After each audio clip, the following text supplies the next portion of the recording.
4 years ago, something momentous happened in the world. Okay. See, when we started the podcast, Yes. how many, what percentage of the presenters was I? 50%. And what percentage were you? After today, 100%. Well, that's cheek, and it's also just ruined my whole shtick. You know why I'm going on about 50? I'm not 50. I don't know. I'm nearly 50, but I'm not 50 yet. I have a feeling of what it could be, but I think you should tell the viewers and the listeners. We are celebrating our 50th episode, so Happy 50th episode! Oh my...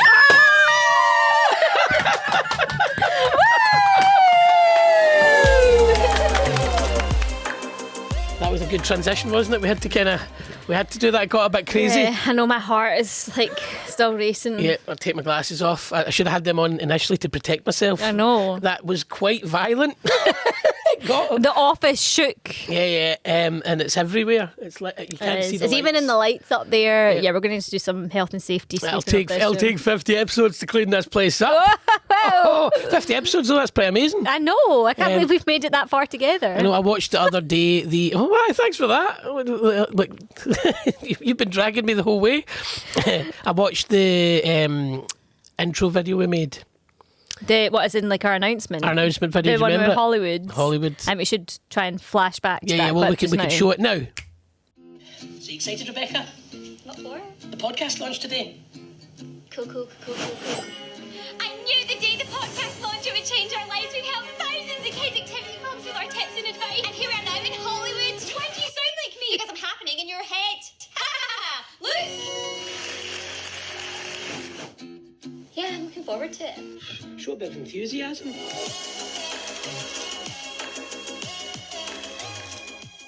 And that was how we launched the podcast. Yeah, we both look very different. Did watch and think I look different, but yes, it's been 50 glorious episodes. It has, and we've had so many wonderful guests on the podcast. You know, Louise Bruff was our first ever. Yep, she's been on twice as well. Yep. We've had Janie from J Stars Academy. We've had Lisa from TPA and the Performance Academy. We've had Tots United in twice. Like Libby Langley, like so many different people from across this industry on this podcast. And across the UK, we've been up and down. We've brought it on the road to we've events had it in events in that Ireland. we've hosted. Yep, it's actually became something a lot bigger than we hoped it'd be big. They're showing we thought we'd been Hollywood by now. I know. That didn't happen, but if Hollywood's listening, you know where we are. you know where we are, because you're all doing podcasts out there. So I know. that would be. They just haven't witnessed our incredible talent and our incredible. No. They haven't. What's the words like? Camaraderie. Yeah, camaraderie. We'll That'll go do with it. that. It's not really that. No, it's more like our chemistry. Chemistry, that's it. Chemistry. If it's in Hollywood, they've got plenty of actors. This is a really bad segue, but we're going to go with it. I'm sorry, I don't know what he's going to say. Plenty of actors, and although this is our 50th episode, it's not all just about a celebration, because we do have an episode and we've got a great interview. We do. With somebody that we've been on their podcast. We have been on their podcast. Caitlin was on the podcast. It's the Arts Coach podcast.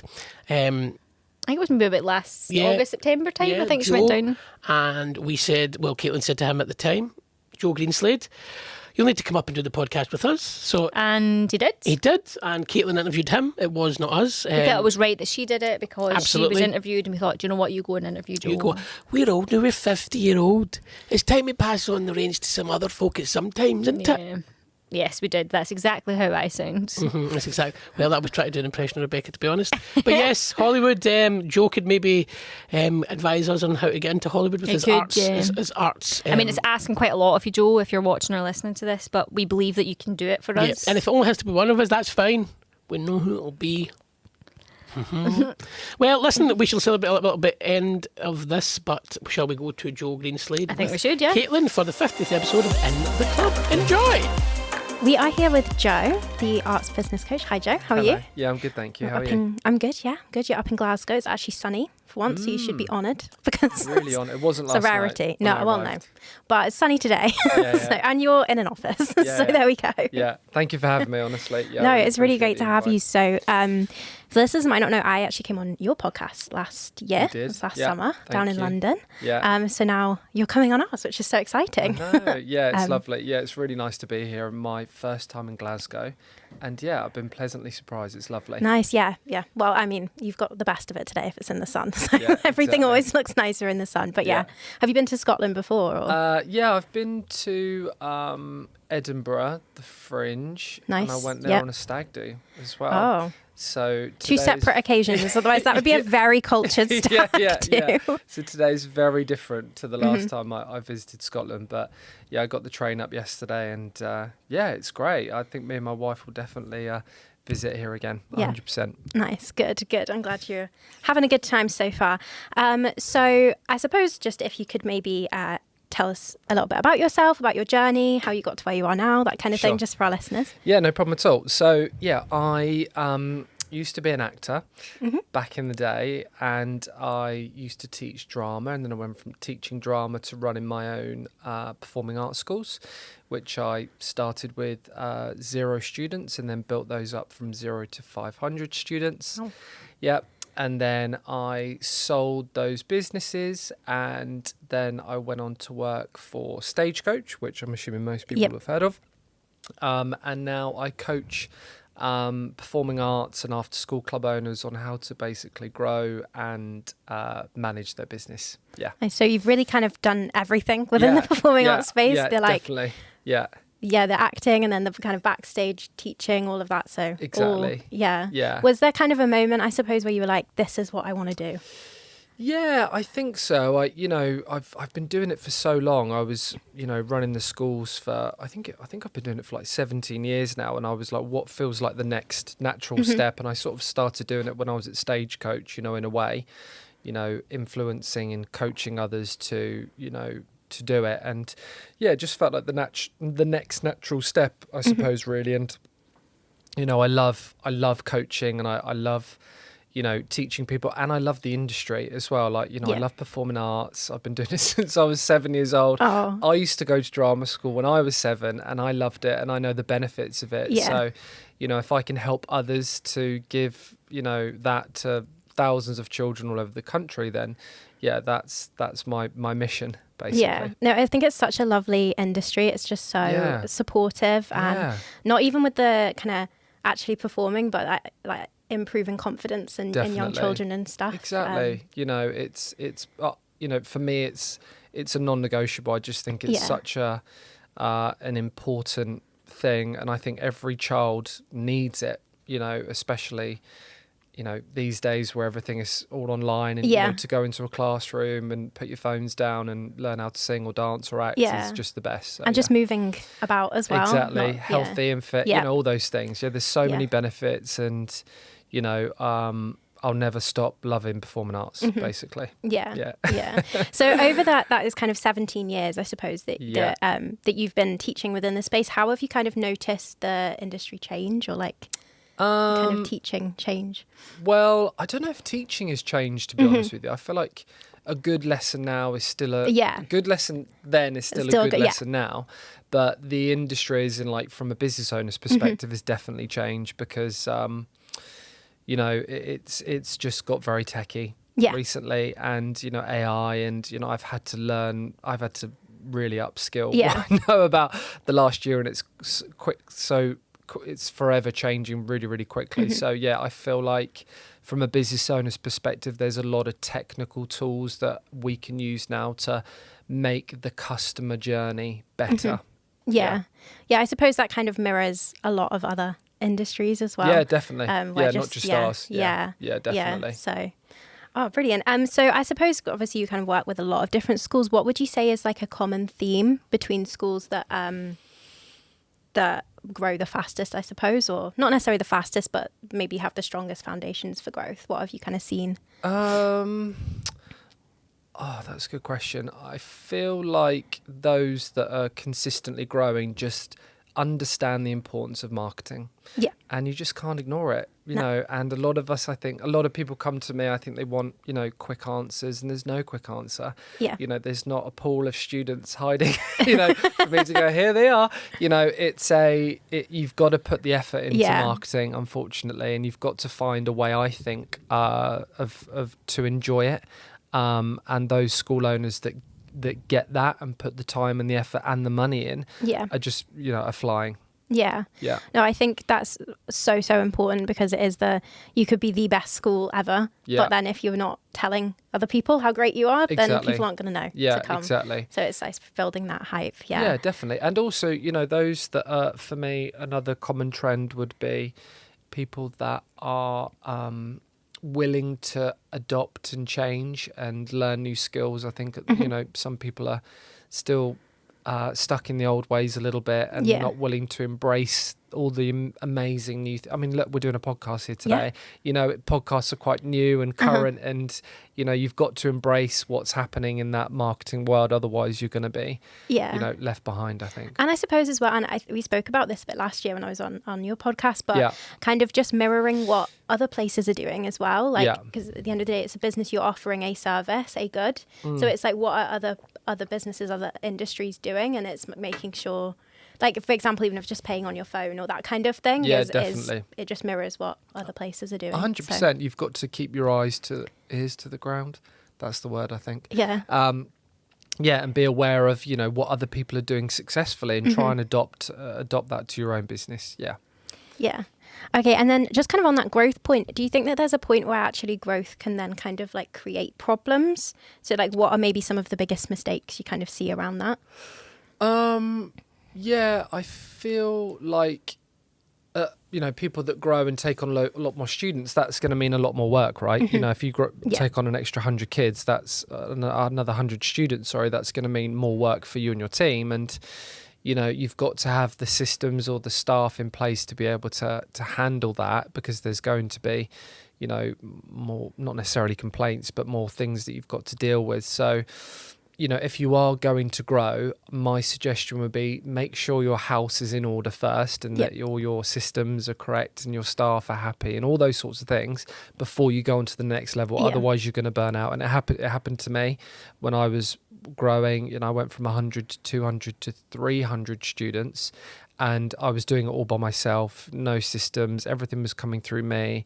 Didn't employ admin or social media or you know, and I burnt out. So you've got to have the right things in place to take on all those new students. Yeah. And I suppose it's difficult because obviously like this, like your business is like your baby in a way, Yeah. like you've built that from the ground up, and Yeah. then where it can get to the point where it can go to the next step of growth, but it's having, I suppose, the courage to take that step back and being like, where Definitely. can I delegate? Where can these foundations? And it's scary. Yeah. You know, it really is. And honestly, I don't know exactly the right words to say to convince somebody to do it. I think you've just got to maybe take that leap of faith and do it in a really small, controlled way. And just remember that if it doesn't work out, it's okay. You can go back and you can try something new. You know, I mean, I've chosen the wrong systems. I've chosen the wrong staff a million times before. So if it doesn't work out, it's okay. You can try something else. I think it's, knowing that like having to take that step back doesn't always mean it's a step back. It just means, it's refocusing maybe. Exactly. You know, you've got to try new things until you find what works well for you and your business. Yeah, definitely. Yeah. Definitely. So I suppose like from your experience, what's maybe the first thing owners should focus on if they want to grow their enrollment? So like, you know, you were talking that you went from 0 to 500 students. That's obviously, there was a whole journey. Sure. What would you maybe advise to performing arts schools? Someone looking to do that, the same thing. You need a plan. Yeah. You know, I don't just walk around the streets looking, for new students. You've got to have a plan in place, and that should involve a budget as well, I think. But you've got to sit down, put a day aside, turn your laptop off, and go, right, what is the plan for marketing? And for me, I just I had the target in mind. I knew what I wanted at the start, and I knew the lifestyle that would give me as well. So that's what sort of drove me to really put the effort and the time in. So I think you need a plan to start with, and you need a target. Yeah. And my advice to anyone listening or watching this is to, you know, if your target is to fill your school, go the next step. Don't just try and fill it. Try and overfill it, because 90% of the time, the amount of students that we want to turn up don't actually turn up. So we've got to, I would suggest people I don't know what the right word is for that. Try and overfill. Oversubscribe or really use kind of waiting lists as well. Yeah, exactly. Use some waiting list as well. Really try and, have a high target in mind, I would say. Yeah. Yeah, I think that's really... I imagine for the people listening as well, it's like really refreshing to hear, because I think, especially with the world of social media, you hear so much where it's like, oh, I went from A to B, but it's actually the journey of getting there. It's not just a quick, this is how you do it. It's laying those foundations, it's learning as you go as well. Yeah, definitely. And it's about putting the time and effort in, and if I had £1 for every no I ever got from somebody who we tried to sell our schools to, I'd be a millionaire, because we got so many no's. Yeah. But that's great, because... the more no's you get, the more likely you're to get a yes. Yeah. So, you've got to put the time and effort in, and be prepared to be told no hundreds and thousands of times. Yeah. That I think is the mentality that you need to have. I suppose it's that rejection is redirection, right? Where it's like, that's very good. I like that. I'm going to steal that. There we go. So kind of leaning onto this kind of in the world of social media and kind of quick wins and stuff, I suppose there's a lot, I'm seeing definitely a lot kind of on this like life optimization, and it's like, well, can you squeeze every available minute of every available day out, and it's just not sustainable. Yeah. So I suppose in terms of balance, these school owners looking to grow, but then also it's like having that balance. What's kind of the mindset shift that you'd advise around that? I think it's learning to say no. Yep. Is a great one. We've got as creatives, we've got so many ideas. I mean, I'm the worst for it. I have so many ideas. I want to do this. I want to do that. And before you know it, you're doing 100 things at once. Yeah. I think you've got to just take a step back and think, what is it that I actually want from this business? What is one thing I can focus on now, rather than 10, 15, 20 things. If you've got all these great ideas, great, but write them down and put them away somewhere so you don't forget them, but don't try and do too many things at once. And I think the balance for me, I feel like I've got it right now, because I've said no so many times. People have said, what do you do, try this direction or that, and the biggest thing for me is the phone. And learning to switch off the phone, or for me, I've got a business and a personal phone. Yeah. It was £20 a month, and it's still the best thing I've ever invested in. Yeah. Because I've got my family and my home time, and then I've got my business time as well. Yeah. So I think hopefully that answers your question. No, it does, and Yeah. I think it's something, especially with. I suppose like the last few years with the real shift to like working from home as well, it does kind of bleed. You find it bleeding into your personal life, and Definitely. it's really important to have those boundaries, I suppose, to be able to have that balance. Yeah, you definitely, and you've got to be quite strict with yourself, because you don't have a boss telling you. Yeah, So you've got you are the boss. Yeah, exactly, and I just feel like life is too short to be answering to a parent's request on Saturday at 3:00 in the morning. I mean, I've done it. I get it, because when you're growing, you think that that's the right thing to do, but that's telling parents that, or customers, that that's okay to do that. Yeah. And therefore encouraging it and encouraging the questions at odd hours and stuff. And it's unhealthy. Yeah. For you and for them. So hopefully that helps. No, absolutely does. Yeah, I think it's the kind of boundaries stuff in place. So I suppose. In that kind of mindset style thing with the balance, what's maybe the biggest mindset shifts that you recommend in terms of growing the business? In terms of growing the business, the best mindset to have to get there, I think it's... I get a lot of people coming to me, with small targets. I need 10 kids. You can lose 10 kids tomorrow. I promise you. I remember I had one summer where I lost half of my school over the summer holidays. Yeah. So it can happen like that because you've got a group of friends, and then maybe there's a complaint, or you've put the prices up or whatever. So I think it's whatever your target is, just double it. Why not?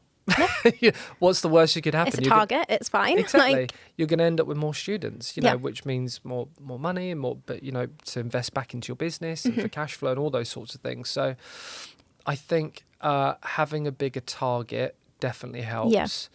And you've got to want to do it. Yeah. Right. Otherwise, people growth. But if you don't want it, why are you doing? I suppose it's the why. Yeah. Are you doing it because you want, a bigger car, or you want to invest more money back into your business? But I think you should find the why first. What is it? Why are you doing this? Yeah. So for me, as I said before, it was a financial thing. And I knew that if I got, say, 100 more students, that would give me an extra, 20, 30 grand a year that I could use for holidays or for family stuff, or for reinvesting back into the business. So, I think that it's that like why is the kind of guiding star, I suppose. And that 100%. doesn't check, because I think as well, sometimes if you approach it where it's like, I want this for this, like the parameters can just keep changing. Whereas if it's oh, I want more balance, or I want to be able to invest that time back into that money back into my business, or into like my family time, and have that protected time and things like that. Definitely. And also as well, slightly, hopefully on the same subject, I think it all boils down to the numbers for me. And whenever I meet up with my clients, it's all about making sure it makes sense on paper and going back to the numbers. So whatever plan for growth you have, please sit down before you do it and do a cash flow or do a profit and loss. There's templates available online. I don't know if you guys have. Yeah, we've got quite a few like customer lifetime value calculators and stuff, and profit and loss, which we can put in the show notes as well. Yeah, and please, start with that, because that will tell you what you're planning on, what it will give you at the end of the day. Yeah. And what you might find is, if you don't do that first, I've had customers that have done shows and they haven't made any profit out of it because they've done they've done that bit wrong at the start, or they didn't do it at the start. So always start with any growth plans with a cash flow or profit and loss. Yeah. It's really not fun doing those things. No. It's when you're just like, I wanted to teach performing arts, I don't want to be an accountant. I know. It's so boring. I hate it, but you've got to do it. Right? Yeah, it's that working with the actual numbers rather than just kind of guesstimating. Because then you can't set clear targets if you're guessing. Exactly. So I suppose just on that, where we were talking about growth, and you were talking about how you have a target of 10 pupils, you can lose 10 students in a day, or like you could lose half of your school over a summer holiday. Sure. So I suppose that, and this is where we kind of get a lot of questions around this, in the having that growth on an enrollment on one side and then the retention on the other. How would you maybe advise that you approach both of those things? Well, you definitely can't forget about retention. I think you need to focus as much on retention as you do recruitment, because I think it's like 7 times more expensive or something like that to recruit a new student. And that is exactly the mistake I made when I first started growing from 0 to 100 students. My focus was so heavily on marketing and sales that I forgot my current students. And I was like, and they were just leaving, and I was like, why are they leaving? And they're like, well, you've forgotten us. Your focus is always on the new students and the growth, and you're forgetting we're already here. We're paying money and investing in you.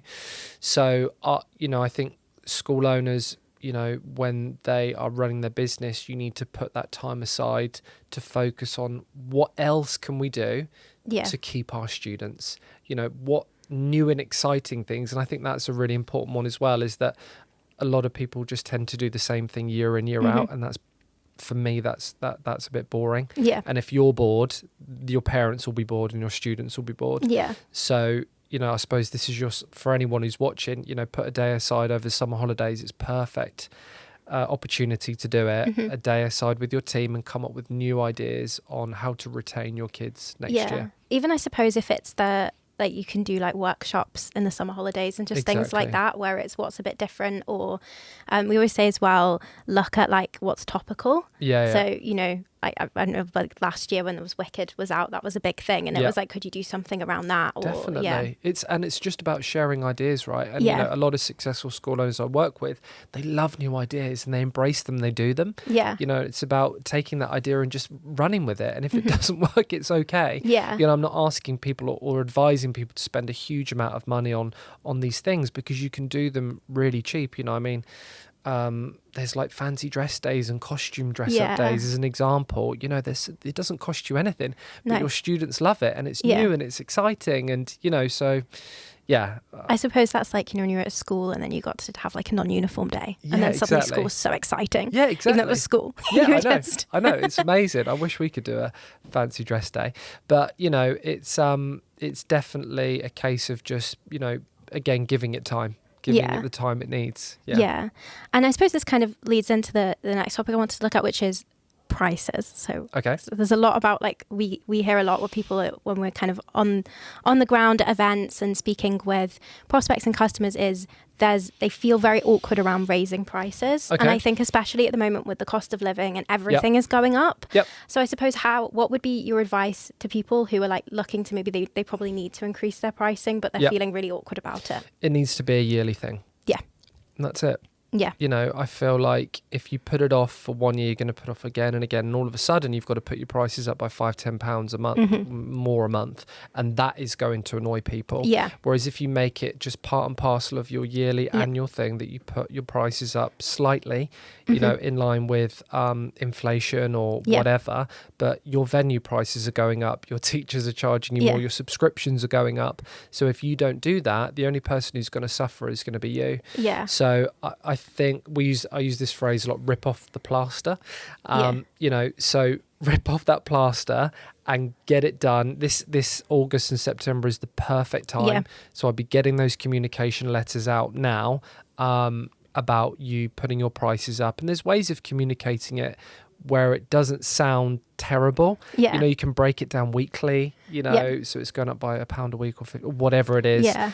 Compare yourself to your competitors. This is the reason why we're doing it, Yeah, definitely like really, really hammering home the why. Just kind of really communicating that value as to why you're increasing the prices. Yeah, definitely. Yeah. And make sure it's done every year would be my advice. No, I think that's great advice. And I think as well, it doesn't, because I'm aware some people might be listening and going, oh, well, nothing's really changing year on year, but you can even just say in line with inflation, in line with venue costs. Like you don't need to be thinking, oh, well, I need to justify this with like a brand new shiny thing. Exactly. No. You can guarantee that, your gym or your phone or whatever are going to be putting their prices up every year by a little bit. So, I feel like we should be doing the same. 100%. So I suppose on that kind of profit aspect we were talking about earlier, but show season is another thing I'd really like to talk about. Sure.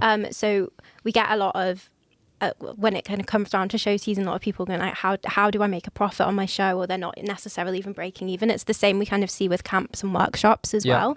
But I suppose firstly, how can a show be used maybe as a growth tool and not just a performance? Do you mean a growth tool? As in your to recruit new students or financial growth? Financial growth. Yeah. Well, I suppose a bit of both. Yeah.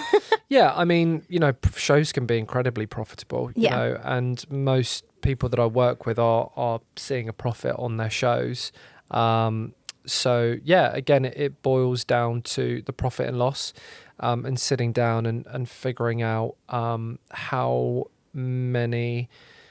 much you're going to charge and the venue you're going to use it. Or again, that all boils down to the really boring profit and loss sheet, but it can absolutely be used to generate profit. I suppose some things that I've learned over the years would be, you sort of average out like 2.5 tickets per parent, I think, or per child, so you're not predicting that you're going to sell, way too many tickets. You want to be quite reserved with what you're going to sell. Also videographers and photographers and, show brochures and show admin fees. There's so many different things you can do. And I think, it depends on your outgoings and what you should be charging. I see a lot of people say, what should I charge per show? But, a venue in Glasgow might be different to a venue in London. So you've got to charge, accordingly. Yeah, definitely.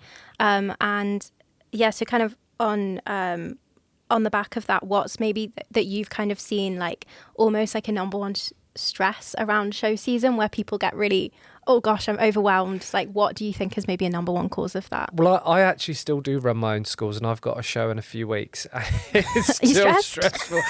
I'm not too bad now because I've done it so many times, but it is a stressful time because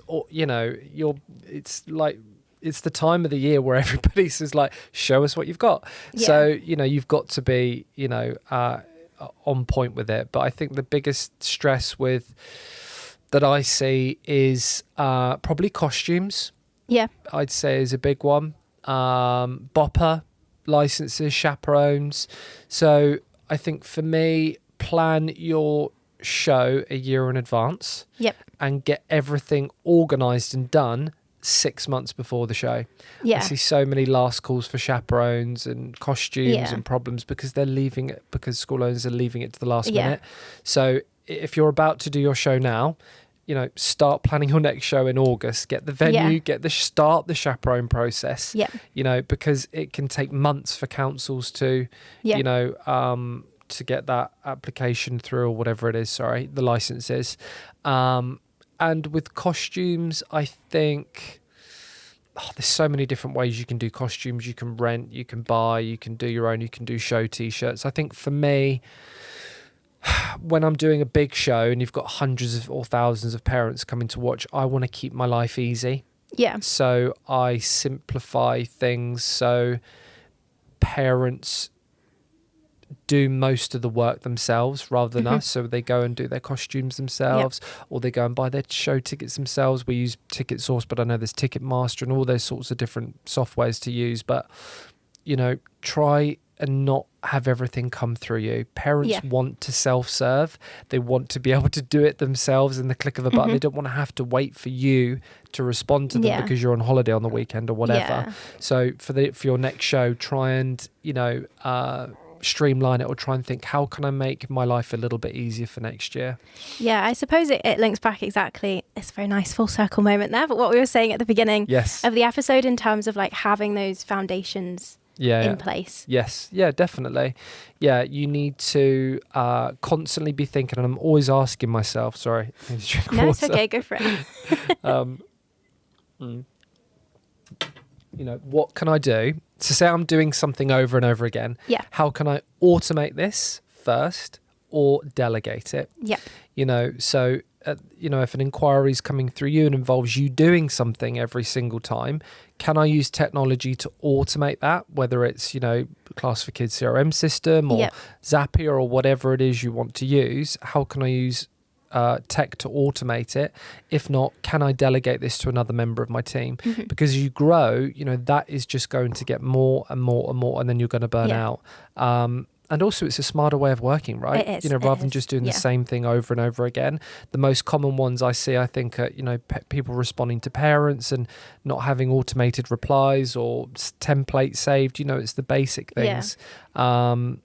So, and another great one, which I know most people will have got now, but just about having all the answers on your website and just sending parents there. The frequently asked questions. It's so important, and also, I know some school, a lot of people say, is a website worth it? For me, absolutely it is, because it's the central hub of your business. It's like, without a website, it's just you, right? Or your WhatsApp or your social media, and I don't think it can handle all the stuff that a website can. But having things on there, where parents can go and buy and subscribe and unsubscribe, and have questions asked or change their classes or find out about you, or have all of that on that hub. And then when parents ask you questions, you just go website.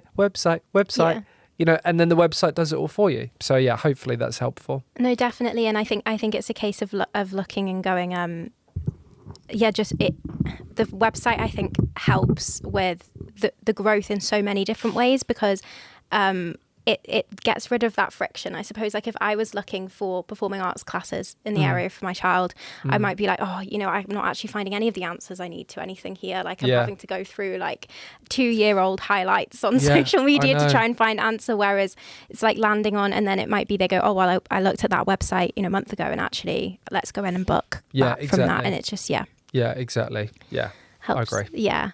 So I suppose another question, just kind of, it works with show and term, I suppose, but like, say you pass show season, you're at the end of your year, it's August, what would be maybe the things that you'd recommend, school owners sitting down and looking at if they were going to do a bit of a year review, show review? How can we improve next year? How can we improve next show season? What would you recommend looking at? Really good question. So what to do over the summer period?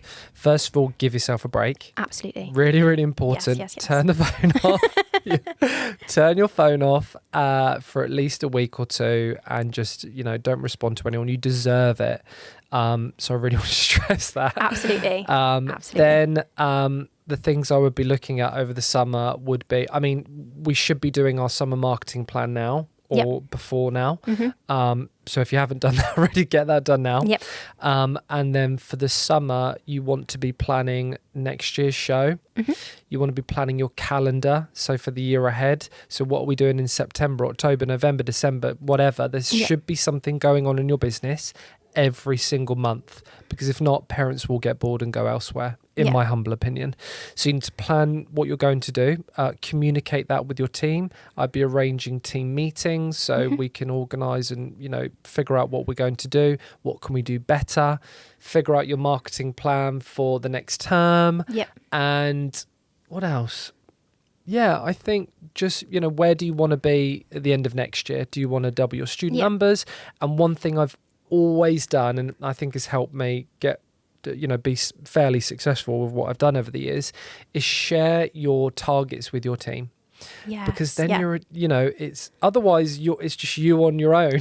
You know, I know I need 300 students, but my team don't have a clue. But if they're on board with that, and if they're incentivized, or, you know, whatever, to get the same target as you, and you're all working towards it as a team, 100%. so the next time, you know, Jessica hands are noticing, the team like, no, we need to stop this, because as a team we need to get, you know, 300 students because you've set a target, whatever it is you want to do. But I think it's really important that you involve your team in your plans. 100%. Because you are a team. And yeah, so those are the things I'd be doing over the summer. Nice. Okay, yeah, leaning on that team. And also I think it gives a level of accountability as well. Yeah, definitely. That it's not just in your head or in your planning sheet. It's exactly. in everyone's. So exactly. You're all on the same page. Yeah, definitely. So you're actually our 50th episode, this episode, right? I know. Big woo woo. So I suppose just to end, I thought, if you were to start again tomorrow, kind of knowing everything that you know now, what would be the first 5 things that you'd do? See what I did there? 50. I didn't give you 50 things, so you're welcome. I could do 50. No. 5 things, if I would start again, what I would do differently. My God, that's a good question. Okay, so first of all, I would go to subscription. Yep. So I've been doing this for 20 years, and subscription is the best thing that's ever happened to this industry, in my personal opinion. The time that it saves on admin and all those sorts of things, and, you know, the awkward parent conversations, just, I love it. Yep. Number 2 would be to trust your team. And yeah, I feel like there's a lot of one-man bands out there that aren't really delegating and putting their trust into other people to grow their business with them or for them.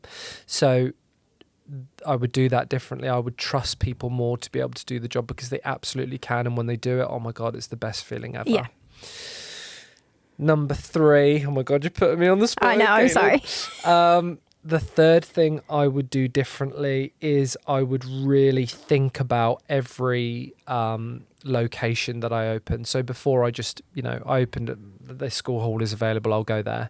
But you need to really do your research and, you know, make sure that this area is going to be right for you for potentially the next 20, 30 years. Yeah. You know, and that's going to involve looking into demographics. And, you know, one thing I always do still now, if I'm helping somebody open a school, is just go into the high street or go into a local shopping centre or local area and speak to the parents and see, is this a good place to start up a new dance or drama or singing school or whatever? And you'll get a much better idea after a day of, you know, speaking to the local parents. Number 4, if I were to do it differently again. Yeah, if you were to start again tomorrow, what would be the kind of 5 things you'd focus on? The next thing I think I would focus on would be the importance of retention. I know we discussed it earlier, but you know, you can't grow a business without having, you know, retention in mind. And I just think always coming up with new and fun ideas is going to really help your business. Yeah. And if it excites you, it's going to excite your teaching team. It's going to excite your parents. So just, you know, throw around some ideas and, you know, and see what you can come up with for next year. And finally, if I could do it again, I'm just trying to think of like a marketing one. Okay, have 10 marketing strategies going on at any one time. Okay. That sounds quite intense, but bring a friend day is a marketing strategy. SEO, having your SEO up to date is a marketing strategy. Posting on Facebook groups every week, having Facebook ads go, whatever, we can go on and on. But one thing is never enough. No. Posting on socials every now and again, or doing, spending £30 on a Facebook ad once a term is not going to grow your business. No. You need, in my opinion, 10 things going on all of the time, even when you're not recruiting. Still have those things going on because you're going to need it.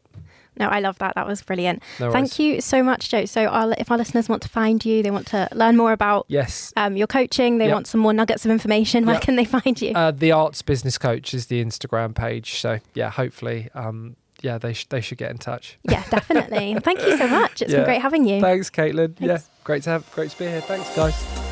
He had a lot of travel woes. He did. Yeah, 10 hours? I think it was, from London. I think he had missed trains, he had to get off at Preston, and there was loads of different delays. Like, when anything happens when we were travelling down south, it's always Preston. I thought you were saying, you were going to say it was always me. Oh, well, it was always you. Like, you're the common denominator to all of the travels I've experienced. And believe you me, there has been far too many in my time here. There has. And it always happens with you. But it is, Preston seems to be where they just funnel everybody. Yeah. Don't know what it is about that station. Maybe that's what we can go and look up afterwards. But yeah, great episode. We're going to solve that. Yeah, we'll solve that. That is our commitment. For our 50th episode special, we're going to solve the trouble of Preston By train the 100th station. episode, we'll have resolved it. If you've we ever will. experienced issues at Preston Station, just write into us. Again, it's in they'll put the notes in the description. No, but a great episode with Joe. Lovely to have him here in the Class for Kids office.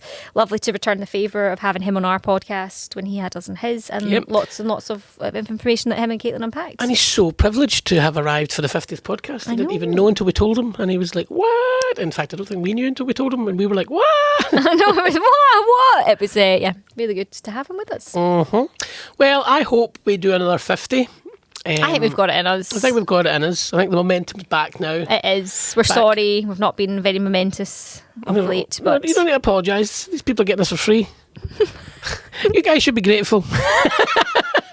I'm only kidding. We really appreciate everybody that listens and everybody that's always listened. We know there's a number of people out there that are regular listeners that get in touch from time to time, tell us when something's not went right, which we appreciate, because that's what friends are for. It is. And if you want to be on this podcast, then you can either fill in the form that's in the link description below, or just DM us at Class for Kids UK on Instagram, and we'd love to have you. Indeed we would. And for the 50th time, we shall do this. 3, 2, 1, bye!